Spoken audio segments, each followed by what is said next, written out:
My name is Edna Rose. I'm 36 years old, and for most of my career, I've worked in project operations for a mid-sized technology firm. On paper, my role sounds ordinary, coordinating timelines, reviewing documentation, and making sure teams move in the same direction.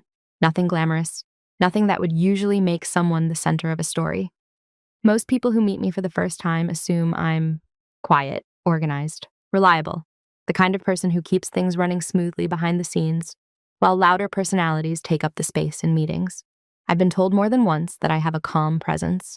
It's usually meant as a compliment, though sometimes it carries another message underneath it, that I'm the type of person who won't make trouble. And for a long time, that was mostly true. I was the coworker people trusted to double-check numbers before a presentation, the one who stayed late to make sure documentation matched what had actually been decided in the room. If someone needed a project summary rewritten in clearer language, it usually landed in my inbox. In other words, I was dependable. But dependability can be a strange thing in a workplace. When people rely on it long enough, they sometimes stop noticing it. And when something goes wrong, the quiet person who handled the paperwork often becomes the easiest name to point to. This story begins with a project that looked promising from the outside. A cross-department initiative that had funding, executive interest, and a timeline ambitious enough to impress everyone involved. I wasn't the public face of that project. I wasn't the one presenting updates in leadership meetings. And officially, I certainly wasn't the one making the risky decisions that eventually caused it to collapse. But something unusual had been happening behind the scenes. A coworker had been quietly using my name.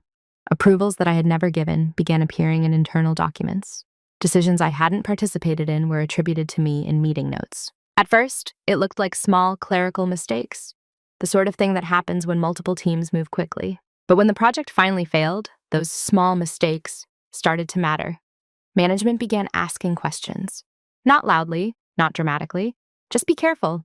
Procedural questions that appear when an organization tries to understand why something expensive didn't work.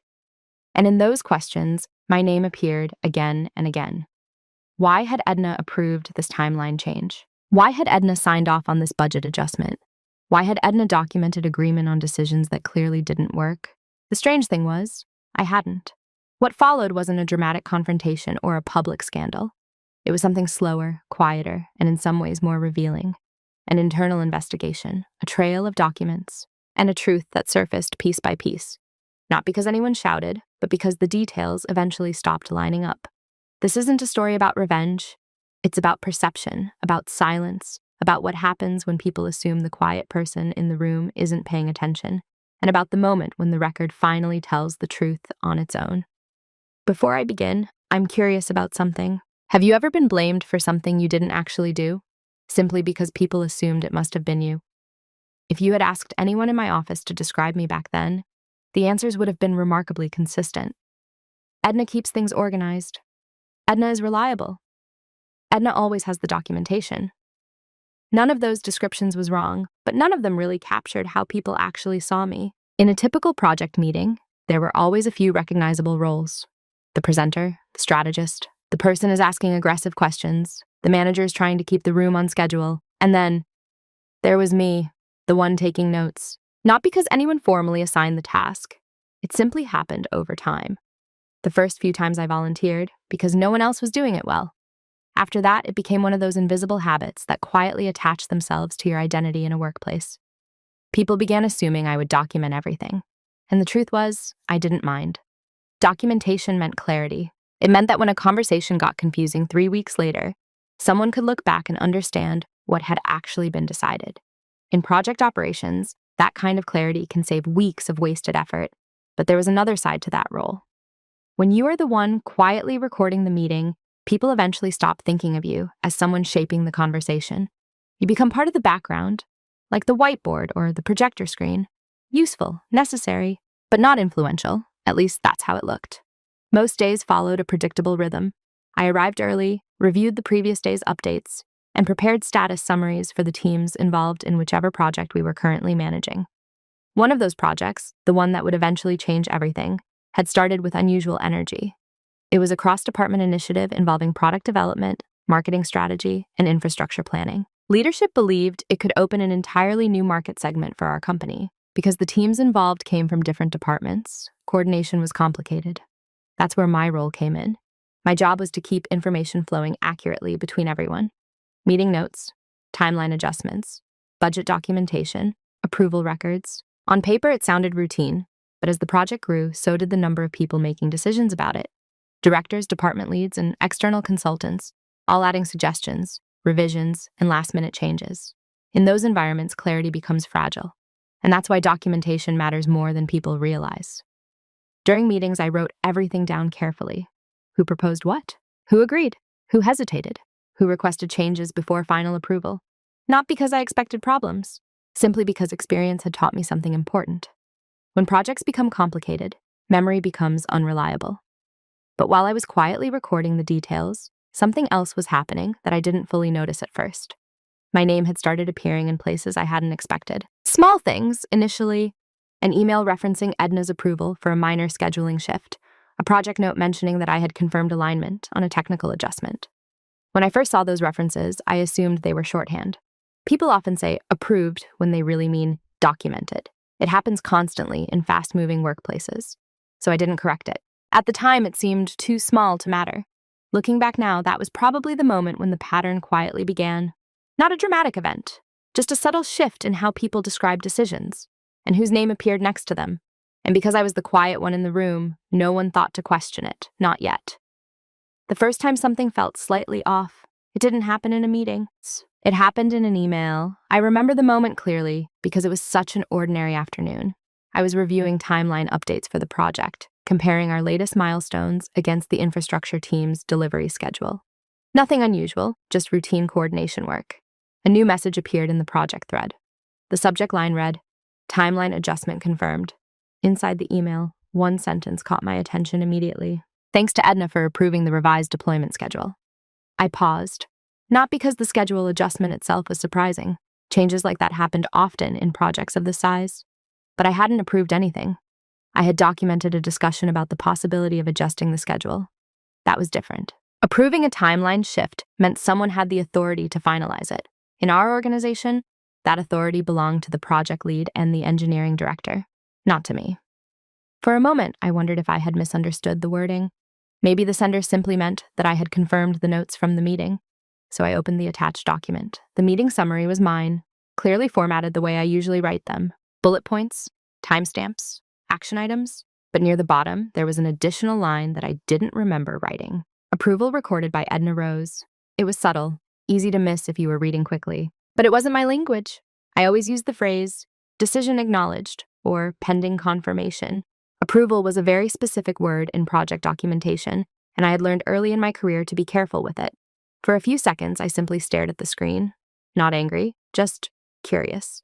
I scrolled back through the email chain to see who had written the message. It came from Ryan Keller, one of the mid-level managers overseeing the product side of the project.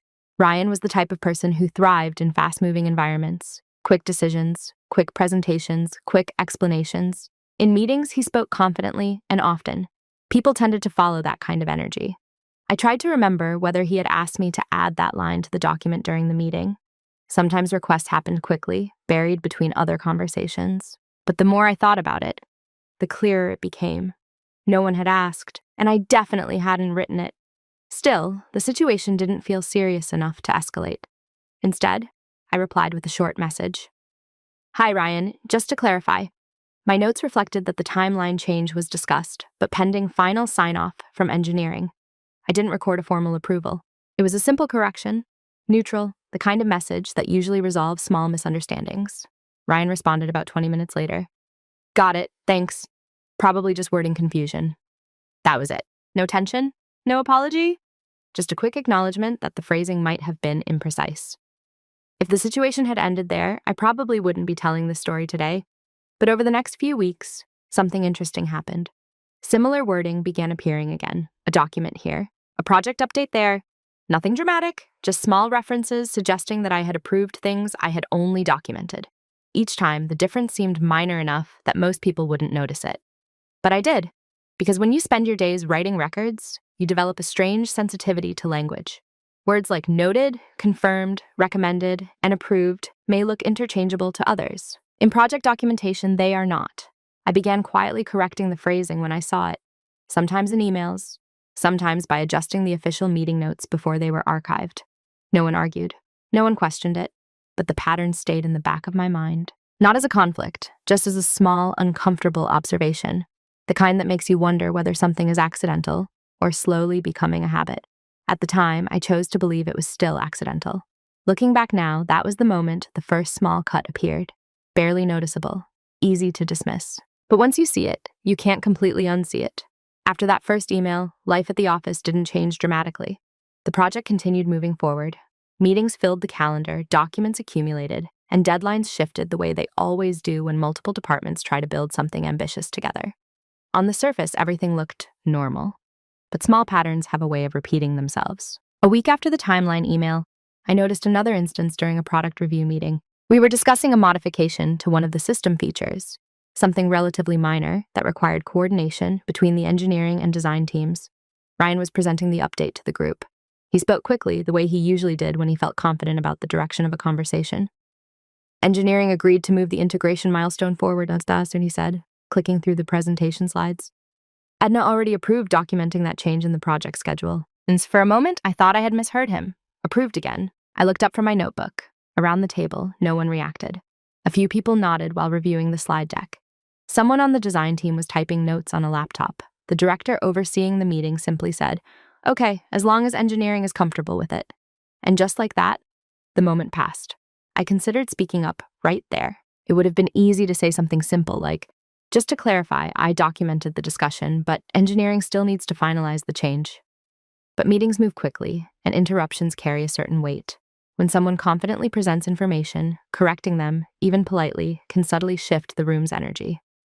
For a few seconds, I watched the conversation continue. Then I made a quiet decision. I wrote a note in my notebook. Integration milestone adjustment, presented as approved, Ryan. Actual status, discussed only. That was it. No confrontation, no correction in the room. Later that afternoon, when I distributed the official meeting summary, I wrote the wording the way I always did. Engineering reviewing proposal to move integration milestone forward. Final approval pending. Be clear, neutral, accurate. No one replied to the question. At first, I told myself that was enough. The official record reflected the truth, and that was what mattered. But over the next month, something subtle began to change in how people referred to decisions. Ryan, especially, seemed increasingly comfortable presenting certain outcomes as if they had already been confirmed. Sometimes the phrasing included my name. Edna confirmed the documentation. Edna signed off on the notes. Edna already recorded the approval. Each statement was close enough to the truth that challenging it would sound strangely technical. After all, I had documented the conversations, but the implication was different. Documentation suggests observation. Approval suggests authority. And little by little, the language around my role began drifting toward that second meaning. What fascinated me most was that no one else appeared to notice. Not because they were careless, simply because people tend to trust confident summaries during busy projects. If someone sounds certain while explaining a decision, most listeners accept the explanation and move on, especially when the person supposedly confirming it is known for being quiet. There's a strange psychology in workplaces. The louder personalities shape the narrative, the quieter ones maintain the record. Most of the time, those two things align naturally. But in this project, the gap between them was slowly widening. I began keeping more detailed notes than usual. Not just the decisions themselves, but how they were described afterward. Who used certain words? Which documents included my name? What the actual meeting conversation had been. Again, not because I expected a conflict. At least that's what I told myself. In reality, something else had started happening inside my mind. A quiet awareness, the kind that appears when a pattern repeats often enough that it stops feeling accidental. I didn't feel angry about it. If anything, I felt curious. Because the strange thing about patterns is this: the longer they continue without correction, the more normal they appear to everyone involved, even when they aren't. And slowly, almost without noticing it, the role people had assigned to me inside this project began to take shape, not as the person recording decisions, but as the quiet person whose name made those decisions look official. By the time the project reached its third month, the rhythm of our meetings had become predictable. Ryan usually opened the discussions with updates. Department leads added their perspectives. A few technical specialists raised concerns or suggested adjustments. Eventually, someone summarized the outcome, and I documented the results. On the surface, it looked like a normal collaboration. But beneath that routine, something subtle had settled into place. A role. Not one written in my job description, and certainly not something anyone formally assigned.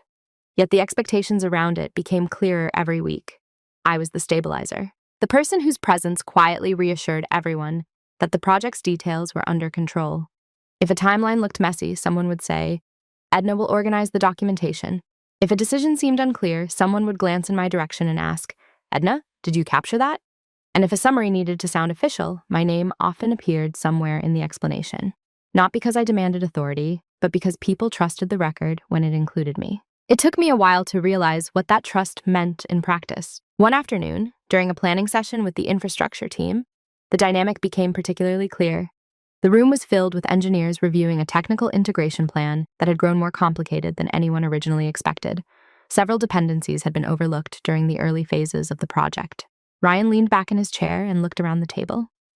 "Okay," he said, tapping a pen lightly against the desk. "Let's keep this simple. If we adjust the rollout sequence, we can still hit the original launch window." One of the engineers hesitated. "That might work," she said carefully, "but we'd need confirmation from the operations team before locking that in." Ryan waved his hand slightly. "Edna will document the change. We can finalize it later."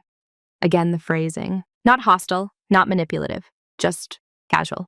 But the implication was there. My documentation had quietly become a bridge between discussion and perceived approval. I wrote the note in my notebook as the conversation continued. Rollout sequence adjustment. Proposed, not finalized. The engineer nodded slowly, still uncertain, but the meeting moved on. Afterward, as people gathered their laptops and left the room, Ryan lingered for a moment near the door. "You're amazing at keeping all this organized," he said with a friendly smile. "Honestly, this project would fall apart without you." I thanked him, because the compliment sounded genuine, and in a way it was. But as I walked back to my desk, another thought followed me. Projects rarely fall apart because of missing documents. They fall apart because people misunderstand what has actually been decided. Over the next few weeks, the pattern strengthened. Ryan continued speaking with the same confident rhythm in meetings. When summarizing outcomes, he often referenced the documentation as if it already confirmed what he was proposing. Sometimes that documentation included my name. And because I rarely interrupted the flow of meetings, the narrative moved forward smoothly. Looking back now, I realized something important. Ryan probably didn't wake up one morning with a deliberate plan to place my name next to decisions I hadn't approved. It was more gradual than that. He needed momentum for the project. Momentum required clarity, and clarity often comes from presenting decisions as settled rather than uncertain. My reputation for careful documentation made that narrative feel credible. In other words, my quiet reliability had become a convenient anchor, a way to make evolving discussions sound finalized. And because I didn't challenge those moments publicly, the role slowly solidified. Reliable, helpful, invisible. The person whose presence made decisions look official. At the time, I still believed the situation would correct itself naturally. Eventually, someone would ask a more precise question, and the difference between documenting and approving would become clear. But something else happened instead. The project grew bigger. More departments became involved. More executives started paying attention. And the more visible the project became, the more valuable it was to have a name quietly attached to its decisions, even if that name belonged to someone who hadn't actually made them. For months, I treated the situation like a minor inconsistency, a language problem, a documentation habit that had grown a little careless as the project accelerated. Nothing personal, nothing strategic. At least, that's how I framed it in my own mind. Then one morning, something small happened that changed the way I looked at everything. It wasn't a confrontation. No raised voices. No dramatic discovery, just a meeting, the kind that fills most corporate calendars without anyone remembering it later. This one involved a smaller group from the product and infrastructure teams. The goal was to review the project's mid-phase progress and confirm that our timeline still aligned with leadership expectations. Ryan was presenting again. He moved through the slides confidently, summarizing weeks of development work in quick, polished explanations. The numbers looked optimistic. The milestones looked achievable. If you had walked into the room without context, you would have assumed the project was moving smoothly. About halfway through the presentation, one of the senior engineers raised a question. She had been quiet during most meetings, but when she spoke, people usually listened carefully. "I'm looking at the deployment adjustment from last month," she said, scrolling through a document on her laptop. "The one where the rollout sequence changed." Ryan nodded. "Right, that's already been handled." She tilted her screen slightly toward him. "This document says it was approved by Edna." For a moment, the room went still. Not dramatically, just a brief pause, the kind that happens when people are processing information. Ryan didn't hesitate. "Yeah," he said, gesturing casually in my direction. Edna confirmed the documentation. That's what we used to finalize the adjustment. Several people glanced at me, not suspiciously, just expectantly. And that was the moment something shifted. Up until then, the references to my approval had always appeared in emails or summaries after meetings. Quiet places where corrections could happen later without disrupting the conversation. This time, the statement happened in real time, in front of the entire group. I looked down at my notebook. The page was already filled with notes from the meeting. Dates, bullet points, action items, my usual careful record of what had actually been said. In my handwriting, the line about the rollout adjustment was very clear. Proposed sequence change. Engineering review required before final decision. Not approved, not finalized, just discussed. For a few seconds, I considered speaking. It would have been easy. A single sentence could have clarified everything. Actually, I only documented the discussion. Engineering still needed to confirm the decision. But something about the moment stopped me. Not fear, no hesitation. Something closer to observation. Because when I looked around the room, I noticed something interesting. No one seemed particularly concerned. The engineer who asked the question simply nodded and continued reviewing the document. The other team members returned their attention to the presentation slides. Ryan moved to the next topic without missing a beat, and the meeting continued. That's when the realization settled in quietly. The narrative of the project had already formed in everyone's mind. Ryan explained the decisions, I documented them, and somewhere along the way, those two roles had blended together in people's assumptions. My name had become part of the project's official memory. Not the person making decisions, but the person whose presence made those decisions sound legitimate. For the rest of the meeting, I kept writing, but the notes felt slightly different now. Before, I documented conversations because it was my job. Now I documented them because I understood something important. A record doesn't just preserve the past. Sometimes it protects the truth when memory starts rewriting it. When the meeting ended, people gathered their laptops and walked out as usual. No tension. No sign that anything unusual had happened. Ryan even smiled at me on his way to the door. Thanks for keeping all this organized, he said. I smiled back, and in that moment, I made a quiet decision. Not to argue, not to confront anyone, just to pay closer attention than I ever had before. Because once you recognize a pattern clearly, you start seeing where it might eventually lead. And if I was right about where this one was going, the details were going to matter. A lot. After that meeting, something inside me changed. Externally, nothing looked different. I still arrived early, reviewed documents, attended the same meetings, and distributed the same summaries. If someone observed my routine from the outside, they would have seen the exact same Edna they had always known. Calm, organized, quiet. But internally, the way I listened had shifted. Before, I documented meetings because it was part of my job. I wrote down what people said so that teams could remember decisions later. Now I was listening for something else. Precision.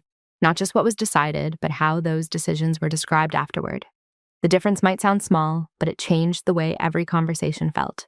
Once you start noticing language carefully, you realize how often people compress complicated discussions into simplified narratives.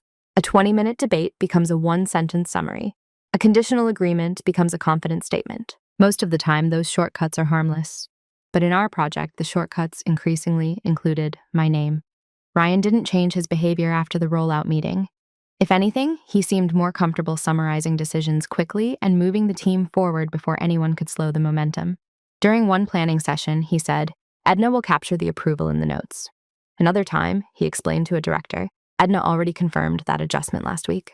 Each time, the room accepted the statement and the meeting continued. And each time, I wrote down exactly what had actually happened.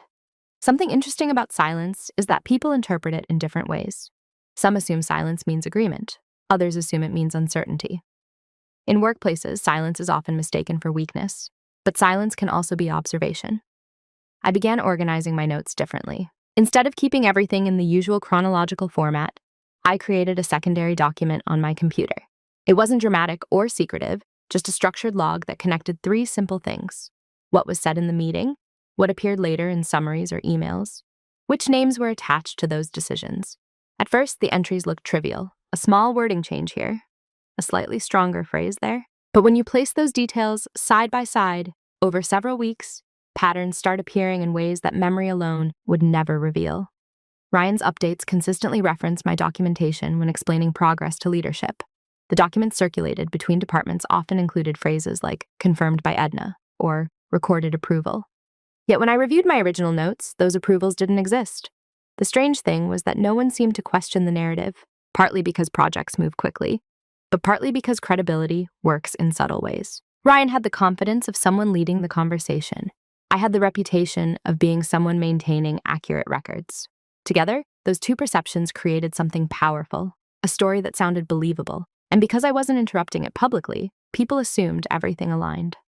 One afternoon, while organizing the latest meeting notes, I noticed something else that caught my attention. Ryan had begun forwarding certain documents directly to executives before the official meeting summaries were distributed. Those documents included references to decisions that hadn't been finalized yet, and sometimes those references included my name. Again, nothing dramatic, just enough wording to make a developing idea sound settled. I leaned back in my chair and looked at the screen for a long moment. Up until that point, I had been treating the situation like a communication problem. Now it felt slightly different. Not malicious, but intentional in a way that relied on a simple assumption that I would remain quiet. Maybe Ryan believed the wording helped the project move faster. Maybe he assumed I didn't mind the phrasing. Or maybe he simply trusted that the quiet person in the room wouldn't challenge the narrative publicly. Whatever the reason, the result was the same. My silence had become part of the system, and for the first time I realized something important. Silence isn't always passive. Sometimes it becomes a decision.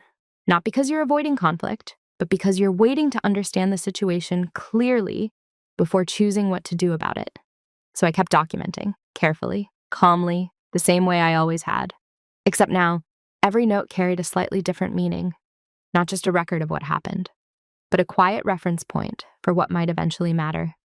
Because the longer a story continues without being questioned, the more surprising it becomes when the details finally appear. Once I understood that silence had become a choice, my attention shifted in a new direction, not toward confrontation, toward preparation. The interesting thing about preparation is that it rarely looks dramatic from the outside. Most of the time, it appears identical to normal work. The same meetings, the same documents, the same polite emails are moving between departments. And that's exactly what happened over the next several weeks. From Ryan's perspective, and from everyone else's, I was still doing exactly what I had always done. Taking notes, organizing documentation, sending out meeting summaries. But behind those ordinary tasks, I started refining the way I tracked information. I didn't invent anything new. I simply strengthened habits that already existed in my work. For example, I began saving time-stamped versions of every meeting summary before distributing them. The documents looked identical to the ones everyone received, but the saved versions allowed me to confirm exactly what the original wording had been at the moment they were created. I also started archiving the email chains connected to major project decisions in a structured folder system. Again, nothing unusual for someone in project operations. Except now I was paying attention to something very specific. Not just the decisions themselves, but who described them later. One folder tracked internal engineering discussions. Another tracked the documents Ryan forwarded to leadership. And a third folder contained my own meeting notes exactly as they had been written in the room. Scanned copies of my notebook pages, including timestamps and small annotations I sometimes added in the margins. If someone had opened those folders, they wouldn't have found anything dramatic. Just organization. The kind of organization people expect from someone whose job revolves around documentation. But patterns were becoming clearer. In several cases, I noticed that Ryan's updates to executives included phrasing that sounded more confident than the actual conversations had been. A proposal became a confirmed adjustment. A pending review became a documented approval, and often, my name appeared nearby. Again, the wording was never extreme, just precise enough to create the impression that the decision had already passed through a reliable checkpoint, me. One afternoon, I noticed something else that made me pause. While reviewing a set of internal documents, I found a spreadsheet summarizing the project's major timeline decisions. It had been shared between several managers preparing for a leadership presentation. Next to 3 of the entries, the approval column contained the same phrase. Verified. E. Rose. I leaned back in my chair and read the entries carefully. One of the decisions had been discussed but postponed. Another had been recommended but not finalized. The third one had never actually been decided during the meeting at all. Someone had simply assumed it would happen, and yet in the summary document, they all appeared as verified by me. The interesting part wasn't the wording itself. It was the fact that the spreadsheet had already been shared with 2 directors and an executive assistant preparing the next leadership review, which meant something important. The narrative surrounding the project had already started moving beyond the team. At that moment, I realized something else. Correcting the language casually in an email wouldn't change much anymore. The information had already traveled through several layers of the organization. Once summaries reach executive updates, they tend to solidify. People remember the simplified version, not the detailed conversation that created it. But instead of feeling frustrated, I felt something closer to clarity. Because the more I reviewed the documentation, the more obvious one fact became. The original record still existed. My notes, the early email threads, the draft summaries, all of them preserved the real sequence of events.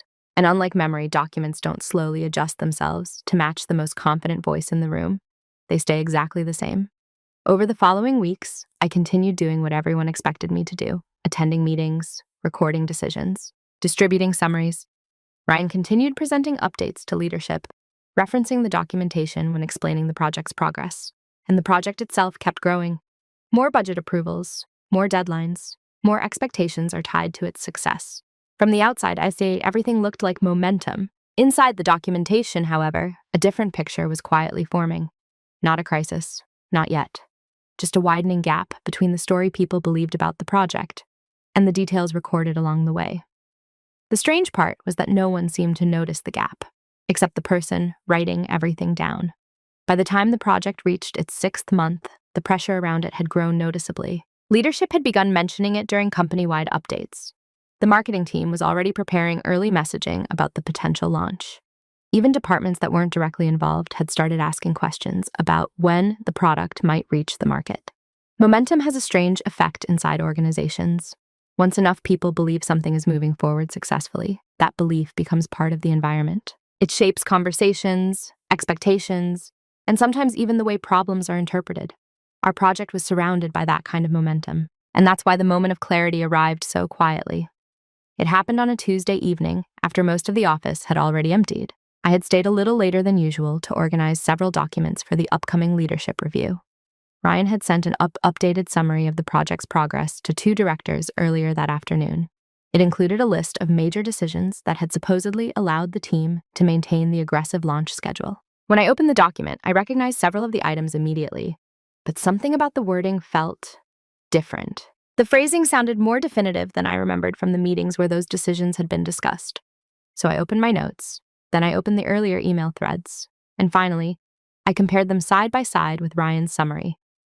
For a long time, I simply read through the documents without reacting, because when you look at isolated details, they often seem small, a stronger verb here, a missing qualifier there. But when you place several months of those details together in chronological order, something else appears, a pattern that becomes impossible to ignore. Ryan's updates to leadership consistently described certain decisions as finalized before the teams responsible for them had actually confirmed anything. And in several of those descriptions, my name appeared as the person who had verified the decision in the documentation, not aggressively, not obviously, just enough to make the narrative sound stable. I leaned back in my chair and looked at the screen for a long moment. For months, I had been observing the language around the project. I had been documenting the difference between discussion and decision. But until that evening, I hadn't fully considered what the pattern meant if the project ever ran into serious trouble. Projects fail sometimes, not because people are incompetent, but because ambitious timelines collide with technical realities. Features take longer than expected. Integration points become more complicated. External dependencies shift. If our project eventually missed its targets, or worse, collapsed entirely, someone would inevitably begin asking questions about the decisions that led to that outcome. And when those questions appeared, people would look at the official summaries that had been circulating through the organization, summaries that contain phrases like approved in documentation, verified by Edna Rose. That realization settled into my mind slowly, not as panic, more like a quiet understanding, because the truth was simple. If the narrative around the project continued evolving this way, and if something significant went wrong later, the written record might suggest that I had played a role in approving decisions that I had never actually made. For the first time, the potential consequences became clear. Not dramatic consequences, just the kind that quietly damages reputations, the kind that appear during internal reviews when leadership tries to understand why a project failed. I closed Ryan's summary and opened the archive folder I had been maintaining. Inside it were the original records, my notes, the early email threads, The first drafts of the meeting summaries were before anyone else had edited them. Piece by piece, they showed the actual timeline of conversations, proposals, questions, unresolved concerns, and importantly, the absence of any formal approvals from me. I realized something in that moment. For months, I had been quietly documenting the difference between two stories. The people were talking about the project's decisions, and the one that had actually happened. Until that evening, I thought of those documents as a simple organization. Now they looked like something else. Clarity, not leverage in the dramatic sense people often imagine, just a clear, verifiable sequence of events preserved exactly as it occurred. And clarity has a strange power.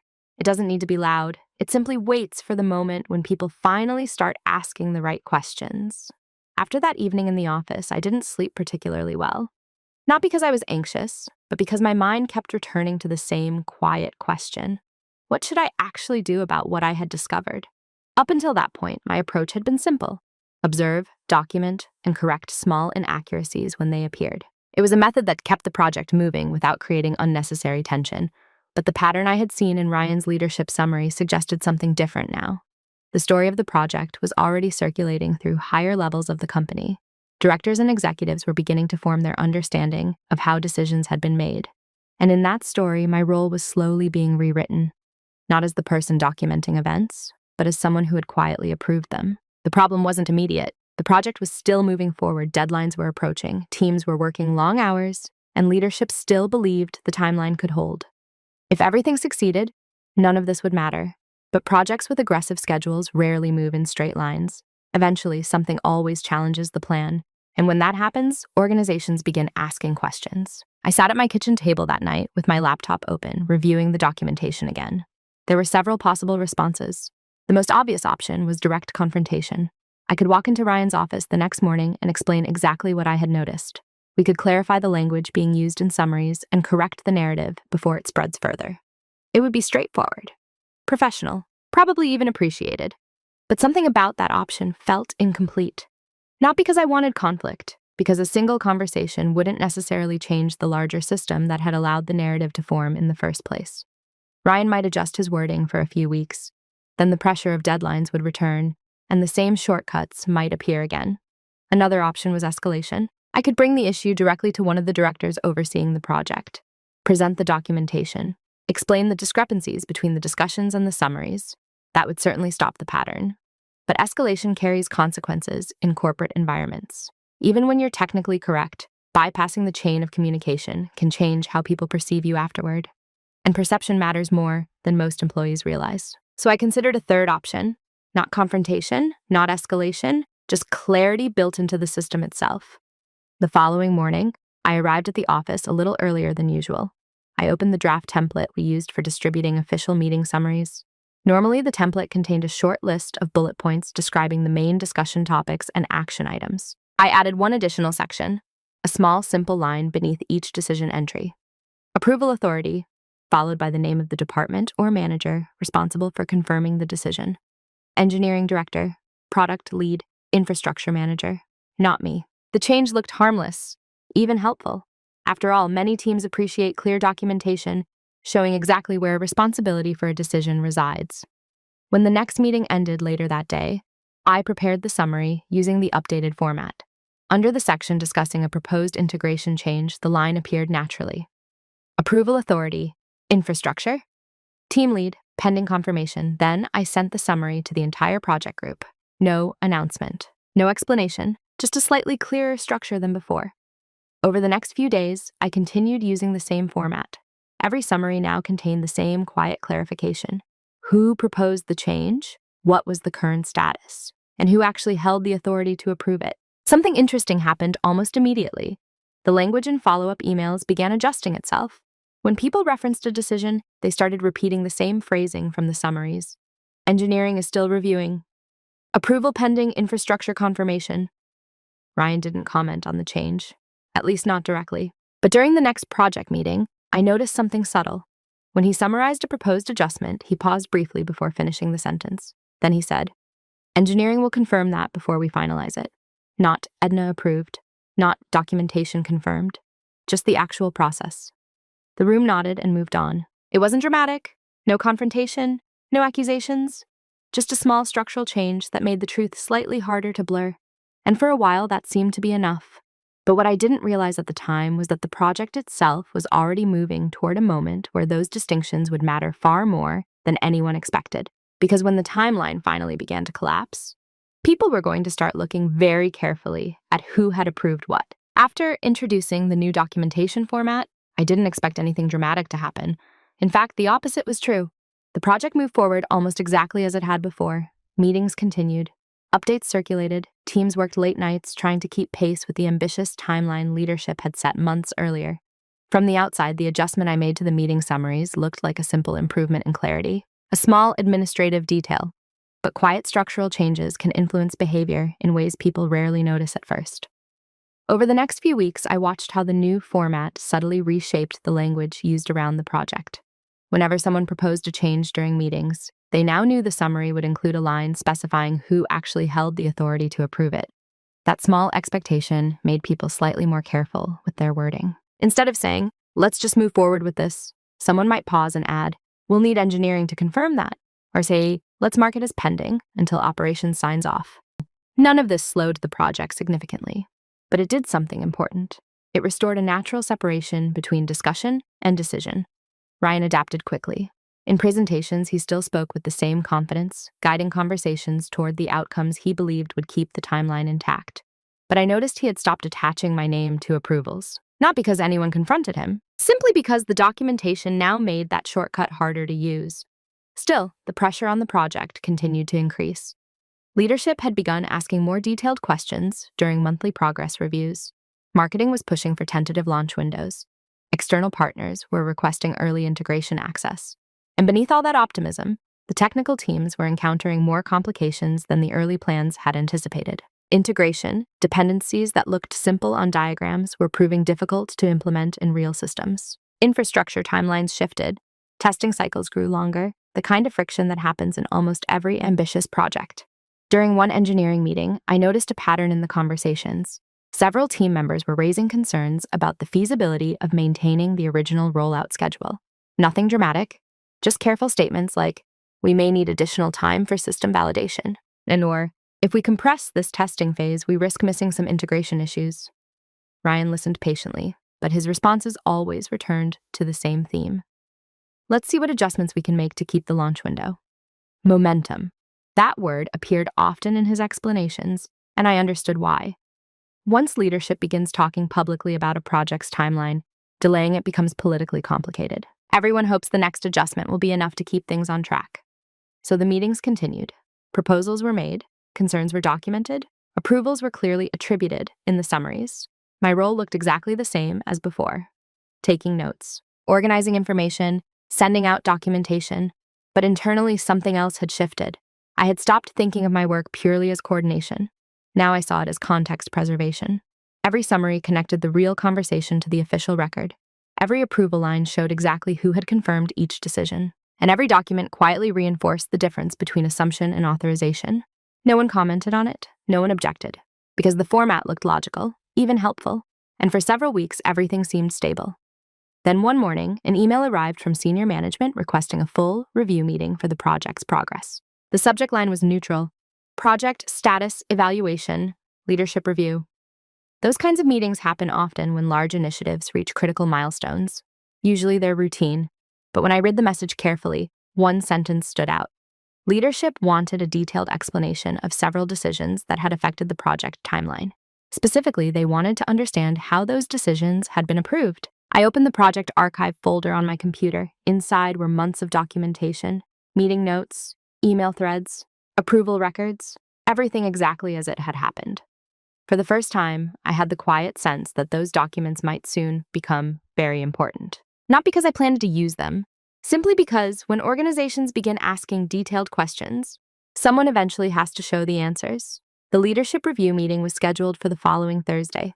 In the days leading up to it, the atmosphere around the project changed in subtle ways. Nothing dramatic happened. No one announced that there was a problem. But people began asking more careful questions than usual. Engineers revisited earlier technical discussions. Product managers reviewed planning documents. Several team leads requested copies of meeting summaries from previous months. Whenever a project approaches a leadership evaluation, Everyone wants to understand how the current situation developed. It's not about blame at that stage. It's about context. I continued doing the same work I had always done, gathering documents, organizing the meeting notes, preparing a clean folder structure so leadership could review the project history if they needed to. Ryan was also busy preparing his presentation for the review. From what I could see, he was doing exactly what any project manager would do in that situation, summarizing progress, explaining challenges, and highlighting the decisions that had shaped the timeline. A few times during the week, he asked me to resend certain summaries or confirm when particular meetings had taken place. I provided everything he requested, calmly, neutrally, because the documents spoke for themselves. By Wednesday afternoon, I noticed something else beginning to happen. Conversations in the office had grown slightly quieter around the project.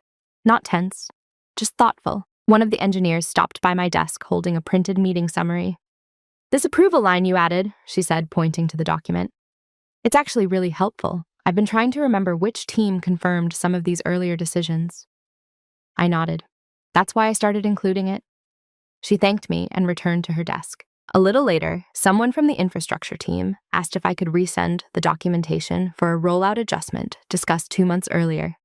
Then another manager requested the notes from a strategy meeting that had taken place early in the project. None of these requests was unusual individually, but together, they suggested something important. People were beginning to reconstruct the project's timeline. And when people reconstruct timelines, they naturally start asking who made which decisions along the way. Thursday morning arrived quietly. The leadership review took place in one of the larger conference rooms on the executive floor. Several directors attended, along with a few senior managers connected to the project. I was there primarily to answer documentation questions if they appeared. Ryan began the presentation the same way he always did, confident, structured, walking through the slides, explaining how the project had evolved over the past 6 months. For the first part of the meeting, everything looked routine. Leadership asked questions about development progress. Engineers explained some of the technical challenges they had encountered. Then one of the directors leaned forward slightly. "I want to understand the timeline adjustments that happened during the middle phase," she said. "Several of them appear to have accelerated the rollout schedule." Ryan nodded and switched to a slide listing those decisions. "Yes, those adjustments helped maintain the original launch window." The director studied the slide for a moment. "And who approved those changes?" Ryan began answering the question the way he usually did, summarizing the discussions that had taken place. But the director interrupted gently. "I'm not asking who discussed them," she said. "I'm asking who actually authorized the changes." For a moment, the room grew very still. Ryan glanced briefly at the printed documents on the table. Then he said something that made the situation pause again. "Well, many of those approvals were recorded through the project documentation."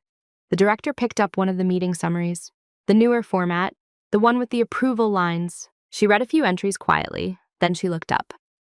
"These say engineering confirmation pending at the time," she said. Ryan hesitated, and that was the moment when the consequences truly began. Not loud, not confrontational, just a simple mismatch between the story people believed about the project's decisions and the written record describing what had actually happened. Around the table, several people began flipping through the documents, checking dates, reading the summaries more carefully. No one raised their voice. But the tone of the meeting shifted in a way everyone could feel. Because once leadership begins comparing explanations with documentation, one thing becomes very clear very quickly. Records don't adjust themselves to match the narrative. They stay exactly the way they were written. And in that room, the records were starting to speak for themselves. After the director pointed out the approval line in the summary, the meeting didn't explode into conflict. That's not how situations like this usually unfold in professional environments. Instead, the room became quieter, more analytical. The director continued flipping through the printed summaries in front of her. Several other leaders did the same, tracing the timeline of decisions across multiple months.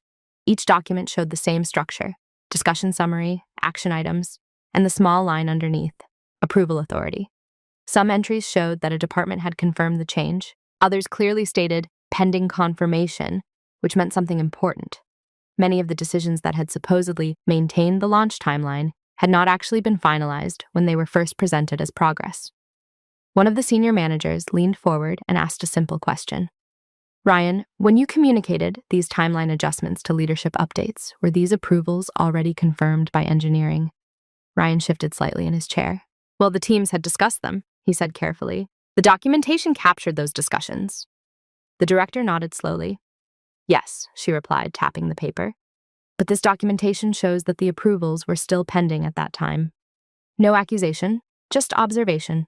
Ryan opened his laptop and pulled up his own project summary slides. For the first time since the meeting began, his usual rhythm slowed slightly. I believe the teams were comfortable moving forward based on those discussions, he explained. Another director spoke. Comfortable discussing something isn't the same as authorizing it. Again, the tone remained calm, but the difference between those two ideas was now sitting clearly in the middle of the table. Someone from the engineering side added context. At the time, we were still reviewing the feasibility of several adjustments, he said. We hadn't formally approved them yet. More documents were opened, emails were reviewed, meeting summaries were compared with the leadership updates that had been shared during the previous months, and slowly the gap between the narrative and the record became visible to everyone. No one shouted, no one blamed anyone directly, but the mood in the room shifted towards something more serious, understanding. Because once leadership realized that some of the timeline assumptions had been based on proposed adjustments rather than confirmed approvals, a larger question naturally followed. If those approvals had never actually existed when they were first communicated, then the project's schedule had been built on expectations that weren't fully validated, which explains something else the teams had been struggling with recently. Why have the technical milestones kept slipping? Why did the integration deadlines suddenly look unrealistic? The director closed the folder in front of her. I think we need a full review of the decision timeline, she said calmly. Not just the outcomes, but the approval process itself. No one objected, because by that point, the evidence was sitting right there in the documents. The review meeting ended shortly afterward, not with a conclusion, but with a plan. A formal internal review would reconstruct the project timeline, examine the decision points, and determine where the communication gaps had occurred. As people gathered their laptops and stood up from the table, the room felt different from when we had entered. Not hostile, but heavier. Ryan packed his things quietly. Several team members exchanged thoughtful looks as they left the conference room. Outside the office continued its normal rhythm, phones ringing, people walking between departments, conversations about unrelated work. But within the project team, everyone understood something now. The story that had carried the project forward for months was about to be examined much more carefully. And once a formal review begins, something important becomes true very quickly. You can't rewrite the timeline anymore.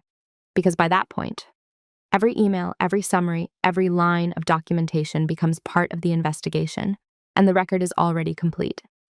One day, one of them finally confronted me. Why are you so different now? I looked at them calmly. No anger, no tension, just clarity. I'm not different, I said. I just stopped explaining myself. For a moment, they didn't know what to say, and that's when I realized something. The strongest response is sometimes the calmest one. I don't try to prove myself anymore. Not with words, not with arguments. I simply focus on becoming better than I was yesterday. Over time, I learned something important. Real confidence is quiet. It doesn't chase attention. It doesn't need approval. It just shows up, calm and unshaken. Because the person I am today was built through small, silent decisions. And that quiet discipline became my real strength. Looking back, I don't feel anger about what happened. Some experiences simply reveal who people really are and who you are becoming. I learned that silence is not weakness. Sometimes it's the clearest form of strength. You don't always need to fight loudly to protect your dignity. Sometimes you just need patience, clarity, and the courage to stand by the truth. In the end, the situation resolved itself once the facts were seen. Not through revenge, not through confrontation, just through honesty, and that was enough. But I'm curious about something. If you were in my position, watching someone quietly take credit for your work, would you speak up immediately? Or would you wait for the truth to reveal itself? I'd really like to hear what you think. Video hữu ích, hãy ấn like và đăng ký kênh để ủng hộ mình nhé. Chúng ta sẽ gặp nhau ở những video tiếp theo. Bye bye.